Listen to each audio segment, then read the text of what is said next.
Eunpyeong, 23, is walking into her building with her phone in one hand and a bag in the other. She's glued to the screen, barely looking up as she steps in and out of the elevator. A new game is playing on her phone, but she skips through most of it, barely paying attention. She thinks her boring daily routine is fine the way it is. She's never been interested in fantasy or anything like that. When she gets to her room, she pushes the door open, sets her bag down, and grabs the drink she just bought. She sits on her bed, still looking at her phone, and wonders if those kinds of games are actually fun to play. She doesn't play them herself, but enjoys watching other people's gaming videos sometimes.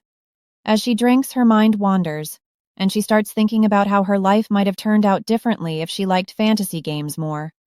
Would her dating life have been better? Maybe she would have been more adventurous or had better stories to tell.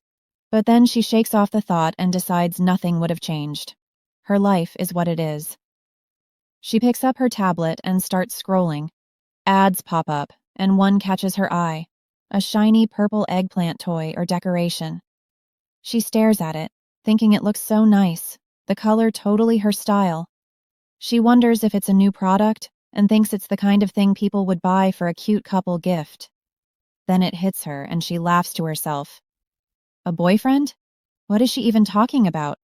She feels like she's lost her mind for a second. Thinking about her dating life always brings back that weird feeling of regret and frustration. Her last boyfriend wasn't great. He ghosted her during his leave of absence from school, and she heard through the grapevine that he was hung up on his first love the whole time they were dating. It was embarrassing, especially when people started gossiping about her. She ended up taking a leave from school too, just to get away from all the whispers. It's been a semester since she came back, but the thought of running into him again makes her uneasy. She stands up and stretches, glancing at the clock. Tomorrow is the first day of classes, and she can't believe how fast the break went by.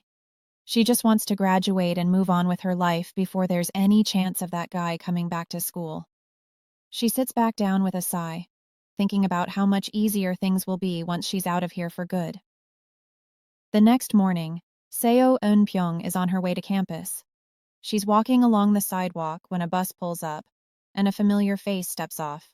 It's Nyeok, her 21-year-old junior, and he waves at her with a big grin, calling out her name. She stops and points her small electric fan at him, pretending to scold him. She asks why he got off the bus so early when he could have just ridden it all the way to campus.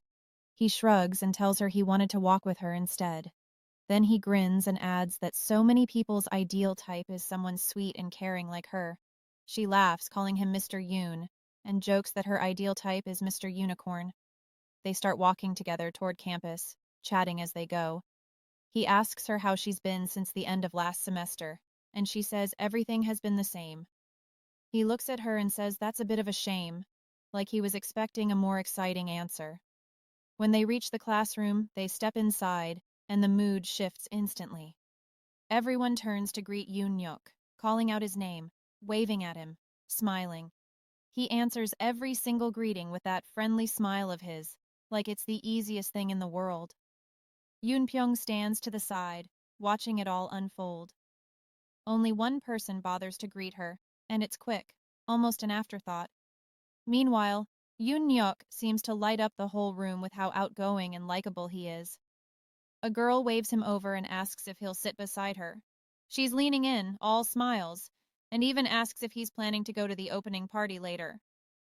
Nyeok glances at Eunpyeong and calls for her to come sit with him too, but she shakes her head and walks to a different seat, choosing to sit alone instead. She tells herself it's better this way. Everyone likes him, and she can see why. He's easygoing, fun, and charming. But that's exactly why she feels like she shouldn't get too close. She's already been through the pain of someone leaving her.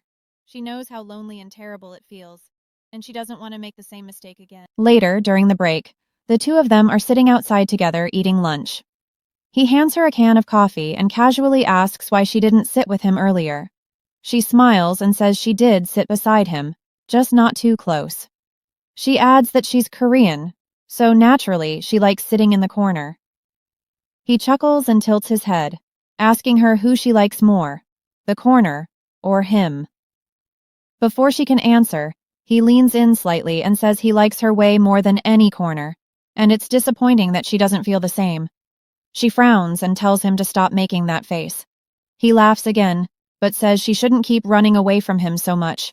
If she does, he warns, he'll just keep making that sad face until she stops. Her phone buzzes, cutting through the moment. She glances at the screen and sees a message pop up. It's an invitation to the semester's opening party. Eunpyeong comments that she doesn't want to attend the opening party, but she knows her class always forces everyone to show up. Nyeok grins and says he has a plan.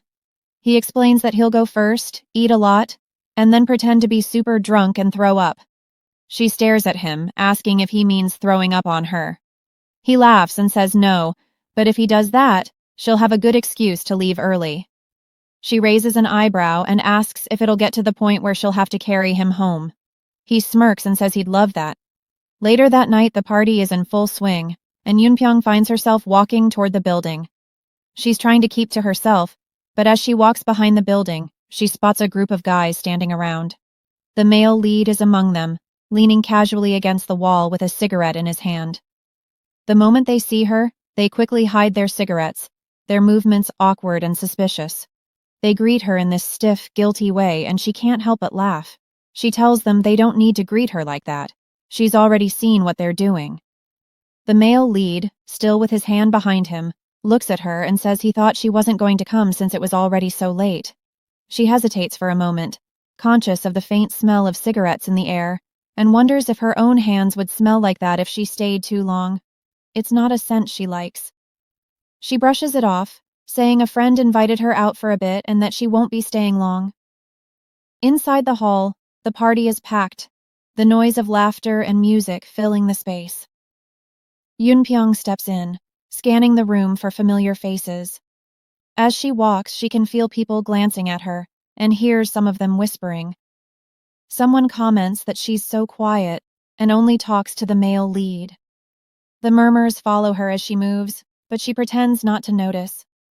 Outside, the male lead tosses his cigarette to the ground, crushes it under his foot, and heads back inside.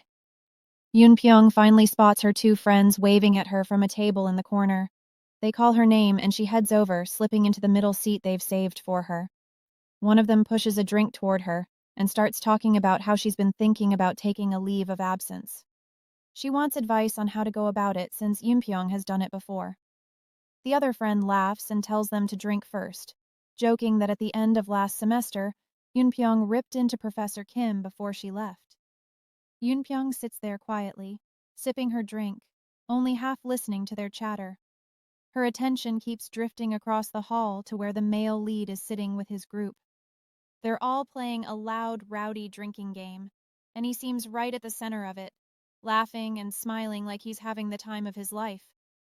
She finds herself watching him, thinking back to the scene behind the building earlier. She didn't know he smoked. It's the first time she's seen him like that, and it lingers in her mind as the noise of the party continues around her. One of the girls in the group asks the male lead to drink for her, and he agrees without hesitation. Eunpyeong watches as they sip from the same glass, her gaze lingering a little too long. Her friends notice and tease her, saying she should ask to join their game.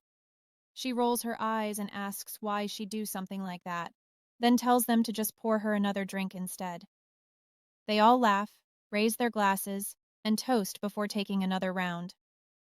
After the party, Eunpyeong is staggering down the street, barely able to keep her eyes open.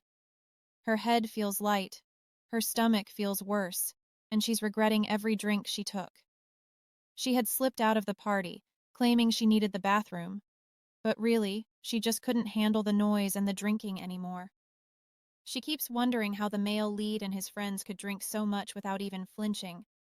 They must have amazing livers, she thinks, clutching her stomach as it twists painfully. She decides not to take a taxi because her house isn't far. If she can just make it a little farther, she'll be home. As she stumbles forward, her foot catches on the pavement, and she nearly falls. But before she hits the ground, someone grabs her arm, steadying her. She blinks up at him, and her heart sinks.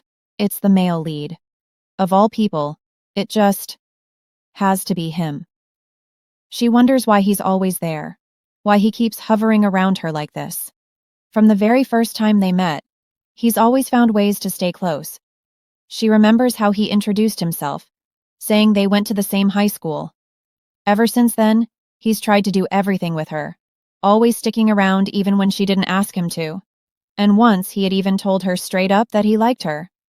Back in the present, he looks at her with concern and says it seems like she drank way too much. He asks if she'll be okay to walk home, but before she answers, she calls his name softly. Her voice is unsteady as she asks him why he likes her. Why does he keep being so nice to her? She says she's never treated him as kindly as he deserves, never been the person he seems to think she is.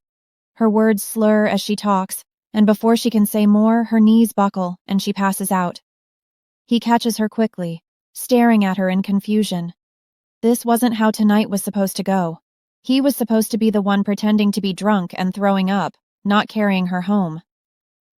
At her small rented room, he carefully lays her on the bed before helping her to the bathroom. He washes her face with cool water, trying to wake her up just a little. When she groggily opens her eyes, he hands her a toothbrush and tells her to brush her mouth. She doesn't argue, too tired to resist, and he stays by her side, making sure she's steady. Once she's done, he helps her back to the bed, sitting beside her quietly. He glances at her sleeping face and sighs. This girl, he thinks to himself, will never understand just how much he really likes her. His shirt is damp from helping her earlier, and he pulls it off without thinking. Eunpyeong blinks, her head still foggy, but she's awake enough to notice. He asks if she has anything he can wear for now, and she nods, pointing him toward a seat near the table. As he heads over, his eyes land on her tablet sitting there. He picks it up curiously and comments that he's surprised she has one, saying he's wanted to buy one himself but couldn't because they're so expensive. She tells him it's just a cheap model since she only uses it for media, and even shares her password without a second thought. But then it hits her. She remembers she didn't close the shopping mall app she had open yesterday. Her stomach drops, and she suddenly screams for him not to open it. She rushes toward him, but it's too late. He's already tapped the app, and the screen loads right in front of him. Panicking, she lunges at him and tries to grab the tablet, accidentally pushing him to the floor in the process. Her face burns with embarrassment as she demands to know if he saw anything. He looks up at her, his expression caught somewhere between amused and awkward, and simply says yes. There's a moment of silence, and her heart races. It feels like a piece of her she's worked so hard to keep hidden has just slipped out. She thinks back to high school, to the first time she realized she had a secret box of emotions buried deep inside her. Back then, she and her friend used to sit together, giggling and sneaking glances at things they weren't supposed to watch. Her friend had teased her endlessly about it, but she had begged to watch anyway, unable to resist the thrill. It was like playing with fire, exhilarating and a little dangerous. She remembers how they'd laugh quietly and share their opinions, only to discover their tastes were completely different. That was when it all started. Those feelings, those curiosities, slowly began to fill that box inside her heart. She told herself back then that someday, when she became an adult, she'd explore those things with a boyfriend. But over time, the box stayed locked away, hidden so deeply she forgot it was even there. Until now. Because of one careless mistake, the lid has been ripped open, and she doesn't know how to deal with it. She pulls the tablet away from him, her face hot with frustration and embarrassment. He doesn't say much, just watches her quietly, like he's waiting for her to say something first. Her mind races, and she's not sure what's more overwhelming, the fact that he saw it or the fact that he doesn't seem fazed by it at all. She's still holding him down, her hands trembling as she demands to know what he saw. He says yes again, so casually it makes her stomach drop. Then, with the same calm tone, he says he's never seen a woman tied up like that before. Her mind races. Is it some kind of police roleplay? She lets him go, sitting back in shock, completely overwhelmed by what just happened. Her heart pounds, and all she can think is that she's finished. Completely, utterly finished. She can already picture it, He's going to tell everyone and they'll all see her differently. She'll be treated like some kind of pervert, even by him. That thought stings the most. She can't bear the idea of someone she likes thinking of her that way. He notices her panicked expression and asks if she's okay. She's not. She's absolutely not.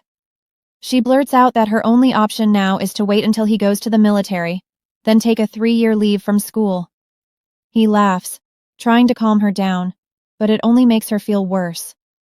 She lowers her head, and before she realizes it, tears start welling up in her eyes. He sees her face and immediately stops laughing, his expression turning serious. He asks why she's crying, but she shakes her head and denies it. Her voice trembles as she tells him it's nothing, but the tears don't stop. He looks completely lost and quickly apologizes, begging her to forgive him. She wipes her eyes, her voice flat as she says it's fine and that he should just leave. He frowns, refusing to go. He tells her he can't leave while she's upset like this. He insists he was just joking and didn't mean to make her cry, saying he didn't realize she'd hate it so much. Her voice is small and uncertain as she asks if he doesn't mind what he saw, if he doesn't think she's disgusting for watching something like that. For a moment, he looks startled, then shakes his head firmly. He tells her he doesn't think she's gross or weird. He apologizes again, saying he shouldn't have teased her in the first place. He pauses for a second, then suddenly blurts out that maybe he should share something embarrassing about himself too. Before she can stop him, he confesses that earlier he did a ton of push-ups in the bathroom. He laughs awkwardly and admits he could have brought his clothes to the bathroom with him, but left them behind on purpose.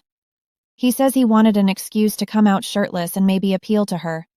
His face turns red as he adds that now he's starting to feel shy about it. She stares at him, her face blank. For a moment, neither of them says anything. Then she lets out a long sigh, her voice quiet but steady. "You're ridiculous," she mutters, finally breaking the tension just a little. He notices her silence and admits he watches a lot of movies at home too, ones meant for adults. She looks at him surprised. He tells her he really likes her and she doesn't have to feel ashamed about liking certain things.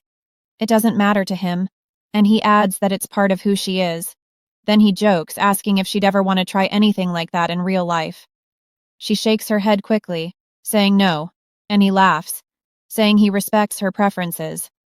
She's quiet, unsure of what to say, and stands up suddenly. He grows nervous and quickly tells her if he upset her, he's sorry and didn't mean to.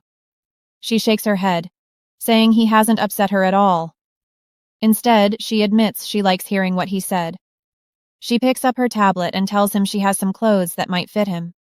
They're not perfect, but he should change into them quickly so he doesn't get cold. He steps closer to her and lightly holds her arm, telling her he's not cold, but would like to feel better if she's okay with it. She feels their closeness and pauses, unsure what he means. For a moment, the air between them feels heavier, but she steps back, handing him the clothes, and tells him to go change quickly. As she listens to him ask that question, her heart begins to race. He continues holding her in a tight embrace, and she feels nervous but doesn't pull away. Minutes later, he's carefully wrapping a scarf around her hands, and she watches him with surprise, unsure of what to say. He pauses and asks her if it feels uncomfortable, his voice soft. She shakes her head but can't hide her nervousness. She never expected him to be so bold, and she wonders if this is happening because of her. Earlier, when he had asked her if she wanted to try something together, she hadn't known how to respond at first. She asked him to repeat it, thinking she misheard. He explained that he meant something similar to what she had been looking at on her tablet, but quickly told her to forget it, saying it was a silly idea. To his surprise, she had said she wouldn't mind trying it with him. He was stunned, asking her to repeat herself, and when she did, his excitement was obvious. She tells him softly that it's okay because it's him. She adds that she would only want to do something if they both feel comfortable, and it's something they both want. She doesn't want him to feel forced or to do anything just because of her. He immediately reassures her, saying that it's not like that at all. If she's okay with it, he would like to try too. He places his hands on her shoulders, hesitant, and apologizes after a moment, admitting that he's nervous but also excited. She smiles slightly, admitting that she feels the same way. He then asks if they should check the details of what they're trying to recreate. She quickly shakes her head, saying it feels too awkward to look at something like that together. He laughs and says he doesn't remember much, but he thinks they can figure it out. Now, as he adjusts the scarf around her hands, he looks at her, asking what they should do next. She stays quiet for a moment, lost in thought, unsure of how to guide him. The moment feels both strange and new, but she can't help trusting him completely. He asks her if it hurts. She doesn't hear him at first. He calls her name a few times before she comes to her senses. He then asks again what the next step is and if there's anything else she wants to do. She tries to speak, but she feels too nervous and her words get stuck. She's so overwhelmed. This is what she had wanted for so long, being with someone she likes. She gathers her thoughts, trying to calm down. While she's still lost in thought, he surprises her by giving her a gentle kiss. After a moment, he pulls away and apologizes, saying he couldn't help himself. He asks her if she's ready to do something else, something he's been wanting to do. She tells him that he should already know the answer, and to stop pretending he doesn't. She encourages him to go ahead. They begin to grow closer, feeling the connection between them. He's more open with his emotions, showing affection, but she starts wondering if that's all he wants to do. He stops and jokingly asks if she's getting tired of it. She playfully asks if that's all he wanted to do. He laughs and says there's more he wants to do, but he's worried she might not be comfortable with it. She asks what it is, and he admits that he really likes her and doesn't want to rush things. He's been thinking a lot about what's best for them both. Meanwhile, at the party, Jie, one of his friends, is looking for him. She feels a bit anxious, wondering where he might have gone. After checking inside, she decides to step outside to continue looking for him, the cool night air greeting her as she walks around the yard hoping to find him. A short distance away, Jie spots a group of his friends standing together, chatting and laughing. She takes a deep breath and approaches them, asking if they've seen him. Her voice is calm, though there's a hint of worry as she mentions she just wants to return his shirt. One of the guys shrugs and says he already left. Another chimes in, suggesting he probably went after the female lead, since he followed her when she left the party earlier. Jie's heart sinks at the thought, and though she forces a small, polite smile, she can't hide the disappointment in her eyes. She thanks them and walks away, feeling down. As she walks, her mind races with frustration and confusion. She can't understand why he would leave without saying anything, and why he'd go after her of all people. The night feels colder now, and the sounds of the party seem so far away as she stands there, lost in her thoughts. Back at her house, she and him are still close, and she says that she has something on her mind that she wants to do with him. He's eager and says he's ready. She reminds him that she hasn't said what it is yet, and he should calm down a bit. He assures her he's ready for anything. She tells him she wants to take things further, that it's getting warm, and she asks him to pull her shirt off. He's surprised by her request, but agrees. A lot of thoughts go through his mind as he wonders whether it's the right time and how things will go if he does it. He finally goes ahead, and they continue to get closer. They turn off the lights and keep spending time together. As they move to the bed, she's deep in thought. She wonders if he's really going to go through with it. He pauses, realizing he doesn't have what they need, so he decides to step outside and get it. The nearest store is far, and the street is dark, but he leaves anyway. They continue to be close, enjoying each other's company. After some time, they lie next to each other, breathing slowly. The room is quiet, just the soft sound of their breaths filling the air. He turns to look at her, his eyes soft on her face, before noticing something on her wrist. His gaze lingers on the faint red marks around her skin, and a wave of guilt rushes over him. He remembers tying her wrists earlier and feels regret. He reaches out and gently touches the marks. His voice is quiet, full of concern, as he says he shouldn't have tied her so tightly. He wonders why he didn't think about the pressure it would put on her. She sees his worry and quickly reassures him. She tells him she's okay, and the marks are just from the pressure she put on her hands herself. Still, he looks uneasy, concerned that the marks might leave a scar. He apologizes sincerely, feeling like he might have been careless. She smiles at him softly, her eyes warm and kind. She assures him it's fine and that the marks will probably fade by tomorrow. There's no anger in her voice, just kindness.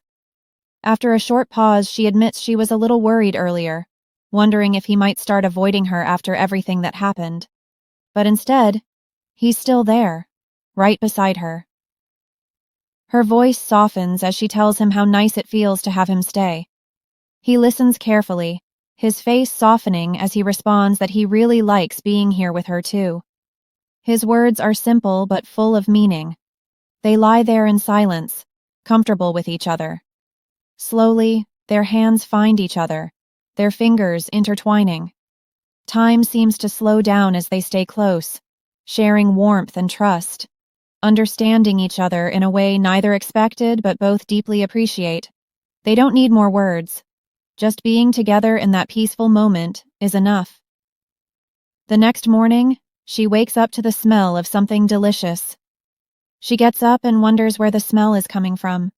The male lead calls from the kitchen, asking if she's awake, saying that breakfast is ready and to come sit down. She walks tiredly to the table and is surprised by the spread of food. She asks him if he can cook. He asks if she's admiring him or asking a question. She says it's great admiration. He tells her they should start eating. She asks where he got all the ingredients. He tells her he got them from a shop nearby. She asks if it's the one run by an old man, and he says yes. At the same time, they both try to feed each other and laugh at how they wanted to do it at the same time. He comments that they really suit each other. She agrees, saying she thinks so too. Minutes later, he's hurrying to leave. She asks him to at least have some coffee before he goes, but he says no, explaining that he suddenly fell asleep. He tells her that he'll wash her clothes and bring them back on Monday. She reminds him that his clothes are still in the washing machine and apologizes for throwing up on them. He smiles and says it's okay, because he got to have breakfast with her because of that incident, so it's fine. She agrees. His phone beeps and he sees a notification about the bus arriving soon. He decides it's time to leave. He steps outside and says goodbye. She walks up to him and asks him to let her know when he gets home. He smiles, nods, and walks away. A few hours later, she goes to a cafe to get a drink.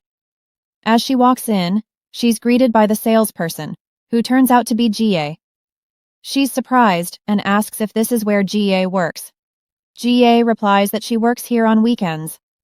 GA asks for her order, and she gives it to her while handing over her debit card. She tells GA that she's going to sit and have the drink there.